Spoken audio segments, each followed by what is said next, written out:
കിട്ടും. ഇപ്പോൾ നമ്മൾ എന്താണ് രഹസ്യം ബോബ് പ്രോക്ടർ പറയുന്നത് എന്നുള്ള ഇവിടെയാണ് നമ്മൾ വായിച്ച് നിർത്തി. അപ്പോൾ അവിടുന്ന് തൊട്ടാണ് ഇന്ന് വായിക്കാൻ പോകുന്നത്. അപ്പോൾ ആദ്യമായിട്ടാണ് എൻ്റെ ചാനൽ കാണുന്നവരാണെങ്കിൽ എല്ലാവരും സബ്സ്ക്രൈബ് ചെയ്യുക, പിന്നെ ലൈക്ക് ചെയ്യുക, കമൻറ്റ് ചെയ്യുക. എങ്കിലേ സബ്സ്ക്രൈബ് ചെയ്താൽ മാത്രമേ ഞാനിടുന്ന വീഡിയോസ്, അതായത് എൻ്റെ കണ്ടിന്യൂസ് ആയിട്ട് നിങ്ങൾക്ക് വീഡിയോസ് കിട്ടണമെങ്കിൽ അത് കിട്ടും. അപ്പോൾ എല്ലാവരും എന്ത് ചെയ്യുക, സബ്സ്ക്രൈബ് ചെയ്യുക, എന്നിട്ട് അവിടെ ഓൾ എന്ന ബട്ടൺ പ്രസ് ചെയ്യുക. ഓക്കെ. അപ്പോൾ എന്താണ് രഹസ്യം, ബോബ് പ്രോക്ടർ പറയുന്ന രഹസ്യം എന്താണെന്ന് നമുക്ക് നോക്കാം. നിങ്ങൾ ഒരു പക്ഷേ അവിടെ ഇരുന്ന് ആലോചിക്കുന്നുണ്ടാവും എന്താണ് ഈ രഹസ്യമെന്ന്. ഞാൻ ഇത് എങ്ങനെ മനസ്സിലാക്കിയെന്ന് പറയാം. നമ്മളെല്ലാം പ്രവർത്തിക്കുന്നത് അനന്തമായ ഒരു ശക്തി മൂലമാണ്. നമ്മളെല്ലാം സ്വയം നയിക്കുന്നത് ഒരേ നിയമങ്ങൾക്കനുസരിച്ചാണ്. പ്രകൃതിയുടെ നിയമങ്ങൾ അത്യധികം സൂക്ഷ്മവും കൃത്യവുമാണ്. അതുകൊണ്ടാണ് നമുക്ക് ഒരു പ്രയാസവുമില്ലാതെ ശൂന്യാകാശ പേടകം നിർമ്മിക്കാൻ കഴിയുന്നത്. നമുക്ക് മനുഷ്യനെ ചന്ദ്രനിൽ എത്തിക്കാൻ കഴിയും. അവിടെ ചെന്നിറങ്ങുന്ന സമയം നിമിഷാർദ്ധത്തിൻ്റെ കൃത്യതയിൽ നിർണ്ണയിക്കാൻ കഴിയും. നിങ്ങൾ എവിടെയായിരുന്നാലും ശരി, India, Australia, New Zealand, Stockholm, London, Toronto, Montreal, New York, നാം എല്ലാം ആ ഒരു ശക്തി കൊണ്ടാണ് പ്രവർത്തിക്കുന്നത്. ഒരൊറ്റ നിയമം, ആകർഷണ നിയമം.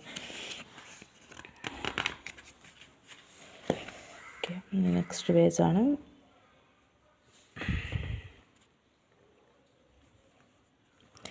നിങ്ങളുടെ ജീവിതത്തിലേക്ക് വരുന്നതെല്ലാം നിങ്ങൾ ആകർഷിച്ചെടുക്കുന്നതാണ്. നിങ്ങളുടെ മനസ്സിൽ തങ്ങി നിൽക്കുന്ന ബിംബങ്ങൾ കാരണമാണ് അവ നിങ്ങളിലേക്ക് ആകർഷിക്കപ്പെടുന്നത്.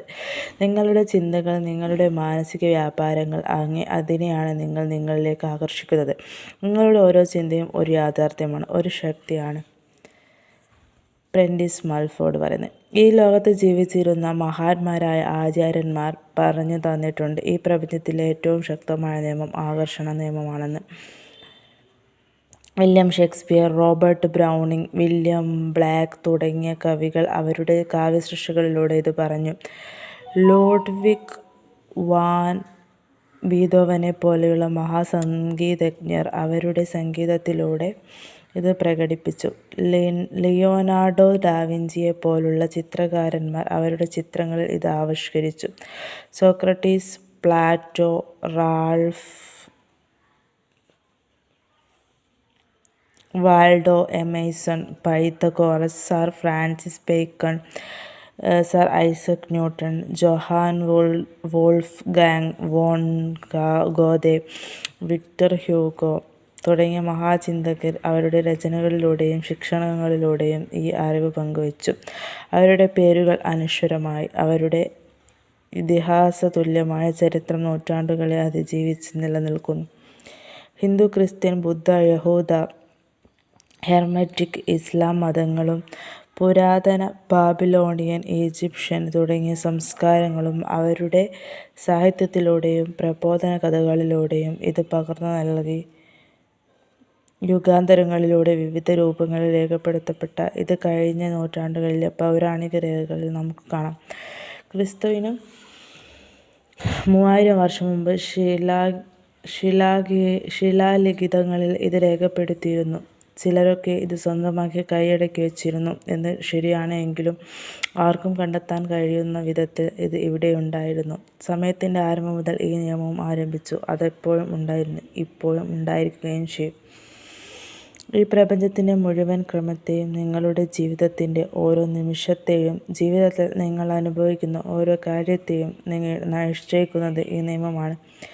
നിങ്ങൾ ആരായാലും എവിടെയായിരുന്നാലും നിങ്ങളുടെ ജീവിതാനുഭവത്തിന് രൂപം നൽകുന്നത് ആകർഷണ നിയമമാണ്. നിങ്ങളുടെ ചിന്തകളിലൂടെയാണ് സർവശക്തമായ ഈ നിയമം പ്രവർത്തിക്കുന്നത്. ആകർഷണ നിയമത്തെ പ്രവർത്തന പദത്തിൽ കൊണ്ടുവരുന്നത് നിങ്ങളാണ്. നിങ്ങളുടെ ചിന്തകളിലൂടെയാണ് നിങ്ങളത് ചെയ്യുന്നത്.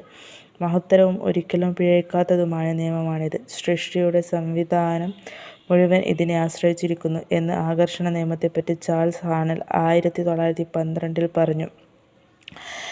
ബോബ് പ്രോക്ടർ പറയുന്നത്, ബുദ്ധിമാന്മാർ ഇതെപ്പോഴും മനസ്സിലാക്കിയിരുന്നു. പുരാതന ബാബിലോണിയക്കാരെ നോക്കാം. അവർക്ക് പണ്ടേ ഇതറിയാമായിരുന്നു. വിശിഷ്ടമായ ഒരു ചെറിയ സംഘമാണ് അവർ.